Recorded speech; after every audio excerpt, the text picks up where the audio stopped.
Basically, we provide you the accommodation in the lodge, and in the lodge you'll get a room with the bed and a pillow, but you have to have your own sleeping bags. But it's still, some of the lodges, they have, you have a common bathrooms you have to share with other people's, and some guest houses the hot showers are available, but sometimes you have to pay additional. And the food, basically you will eat as per the menu, whatever they have a menu in the tea houses, so you will eat as per the menu. And during the trek, yes, you can drink as much water you can, because it will help you to avoid the altitude sickness, and also it's good for you for rehydrations. But mineral water is terribly expensive, so try to get the boiled water or some other water with some the water pills.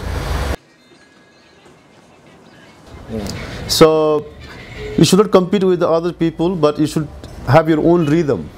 And as long as you have a willing power that you can do it, you will do it.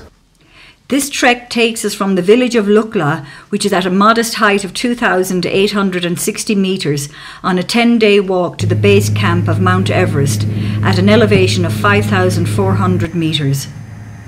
The journey begins with a 40-minute flight from Kathmandu to Lukla.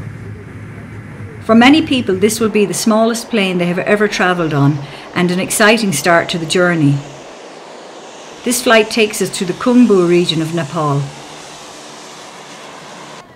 The planes flying to Lukla from Kathmandu have no radar system on board, so they cannot take off until they are told that the weather conditions are suitable where we will be landing. Because of this, long delays occur regularly. Lining the streets of Lukla, it is common to see porters offering their services, but most people visiting the area would have these organised by now.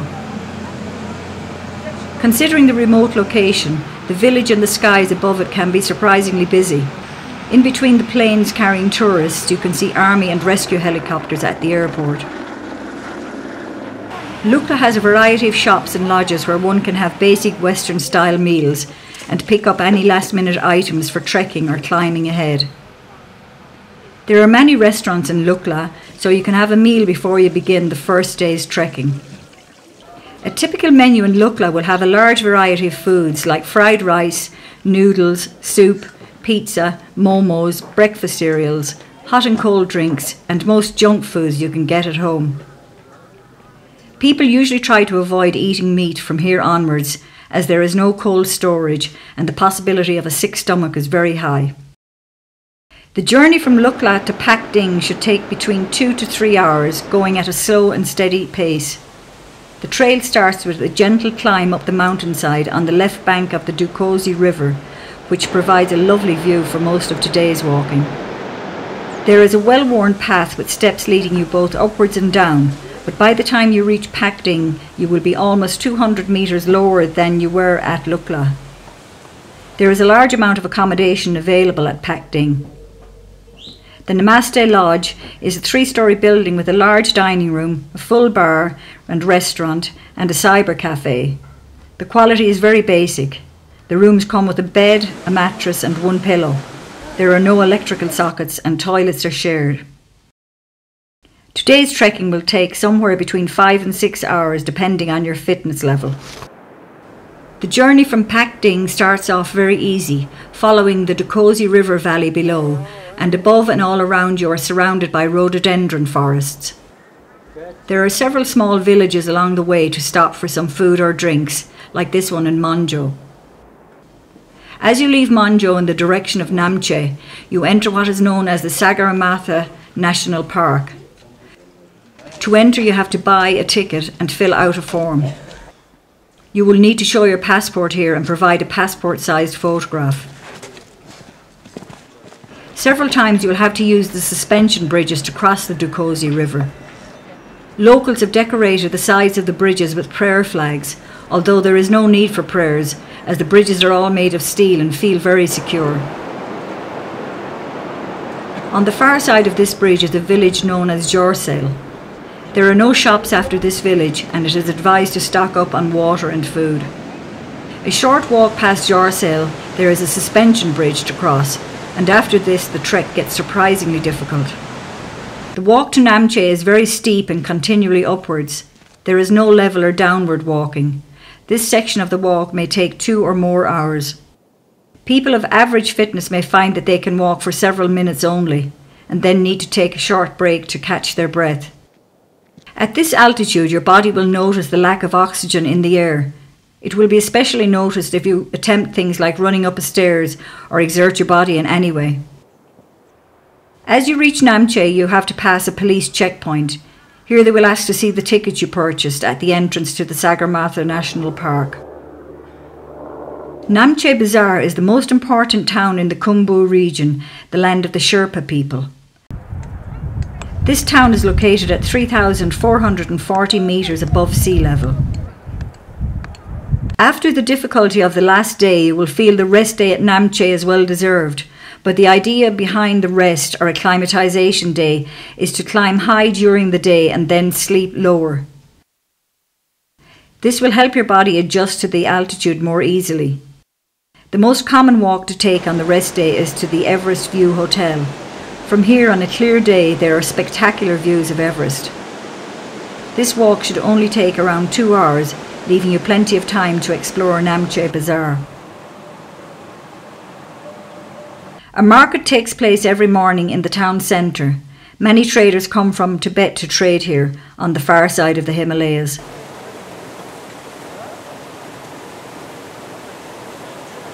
Looking from a distance, it looks like a second-hand clothes market, with everything spread out on the ground. But in fact, most of the goods you will find here are new imitation climbing gear. There is a big difference between the tourist prices and local prices, so if you want to buy something here and have a porter or a guide, get them to make the purchase for you.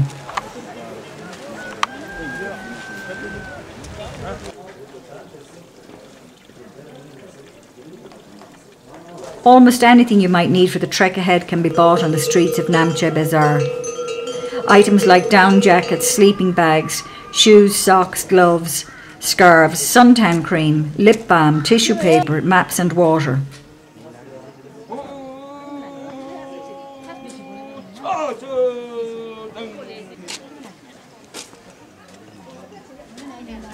Namche Bazaar has many internet cafes, making it one of the few places in the region where trekkers can access the internet. The internet cafes connect via satellites, and so the resulting connection speed is slow. The village also contains a German bakery, well known in the region for providing good quality Western food, including pizza. The walk from Namche to Tengboche should take between 5 and 7 hours. It begins with a very steep and tiring walk up out of the village. There is a large amount of construction taking place in Namche, with many new lodges being built. The sound of stone being cut is very quickly replaced with the sound of the wind blowing in the trees and the calming sound of the yak bells. The atmosphere has changed so quickly. Tengboche Monastery can be seen in the distance on a clear day, as well as the summit of Everest. After about 20 minutes walking, the ground levels off and you'll find your pace increase. After an hour or two of level, easy trekking, you have to walk downhill, losing much of the altitude you gained over the last day, so you can use this old bridge to cross the river.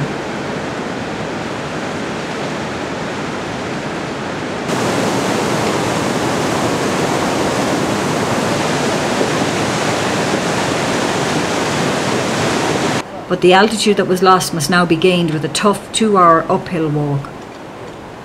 Most people will stop here and have their lunch before attempting to make the final push for Tengboche.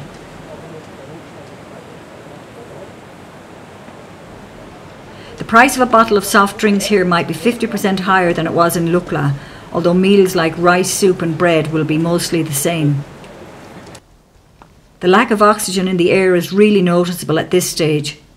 Only the Sherpas seem to be able to scale this steep hill at a reasonable pace.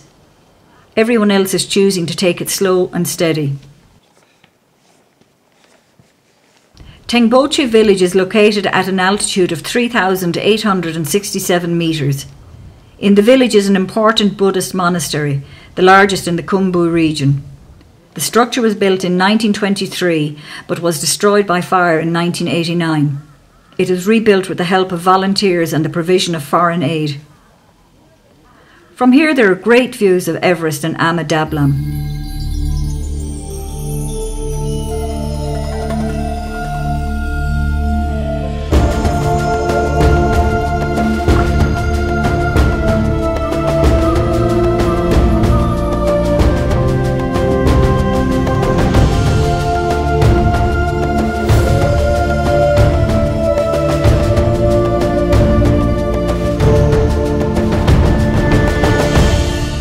all the traffic heading towards Everest passes through the centre of Tengboche, so it's a great place to relax and watch all the yaks, porters and trekkers go about their business.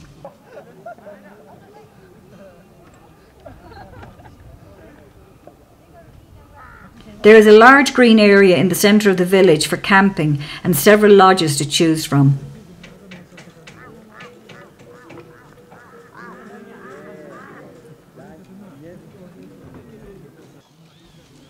There is an internet cafe here, but the electricity supply does not always work.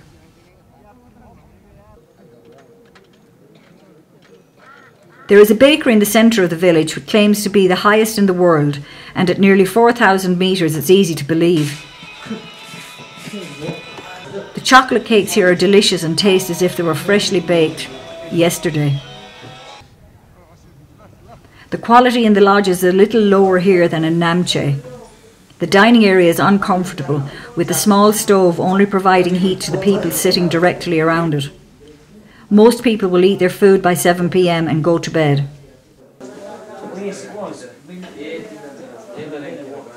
The walk from Tengboche to Dingboche starts off gently sloping downhill, but shortly after crossing the river, we head uphill and spend most of the day walking along the river valley. Many people visiting this region of Nepal will only go as far as Tengboche, so from here onwards there are less trekkers, porters and yaks along the path. There are some lovely family-run tea houses to stop in along the way, serving up tasty drinks like hot lemon or yak milk tea.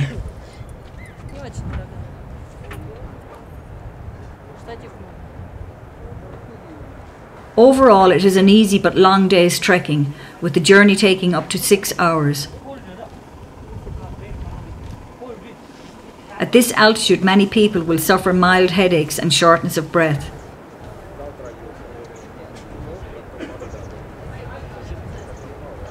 The village of Dingboche is located in the Chokhung Valley at an altitude of 4,530 metres.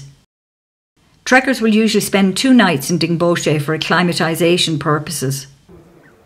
The village relies heavily on tourists, with lodges and tenting areas comprising most of Tengboche. The Imja River flows directly east of the village. Most people choose to spend the rest day hanging around the village. There is a bar here with a pool table. Expensive internet cafe and satellite phones are available at a high price if you feel like phoning home.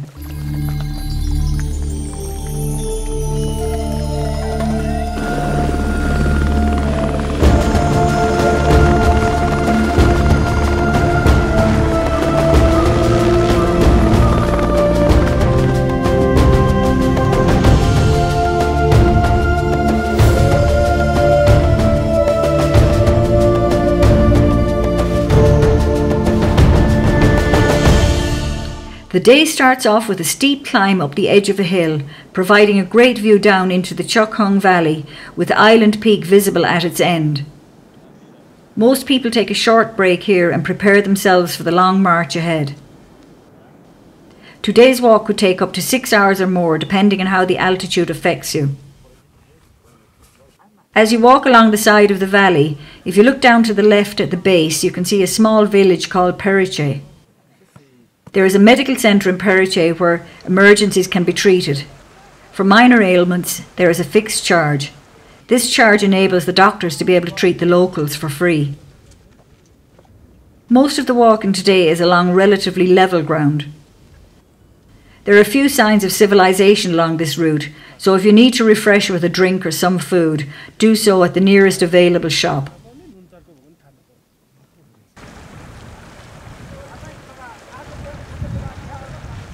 For the last hour or two, the ground becomes steep and rocky until you reach the small village of Lukla.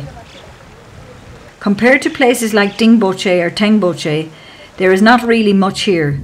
2 or 3 lodges and a camping area make up Lukla. The village is quite exposed, and the high winds can cause a lot of dust to blow around the village. Because of this, most trekkers choose to relax indoors. The number of trekkers passing through this village can vary greatly, and it is common for there to be no accommodation available. Guests may be asked to share a room with a stranger or even sleep on the dining room floor. There is no way around this, as the nearest lodge is many hours' walk away.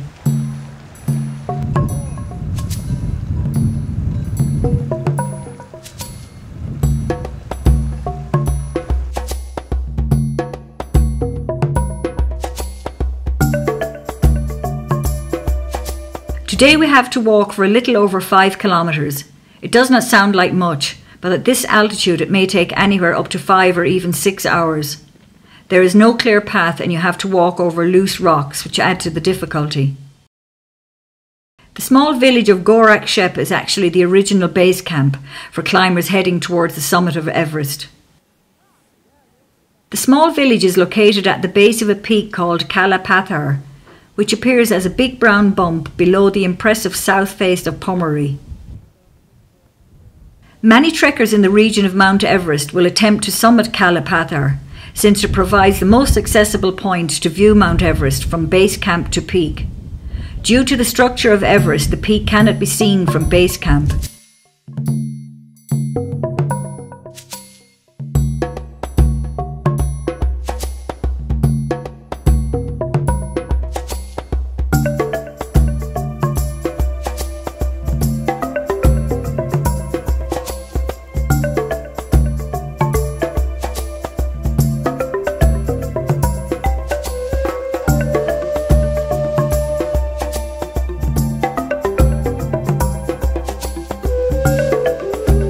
The final part of this trek, the 3-hour walk to base camp, is difficult and dangerous. There are several crashed helicopters in the base camp region. Because the air is so thin at this altitude, landing and taking off can be difficult. Unlike the rest of the trek, there is no path to follow here, so it is not recommended to attempt this without an experienced guide. The journey takes us over the Khumbu Glacier, finally ending at the base of the Khumbu Icefall. You can say you are at base camp when you are looking up the Khumbu Icefall. The icefall is regarded as one of the most dangerous stages of the South Col route to Everest summit. Depending on what time of year it is, you may see the tents of support crews for climbers attempting to summit Everest. The months of April and May being the busiest times at base camp.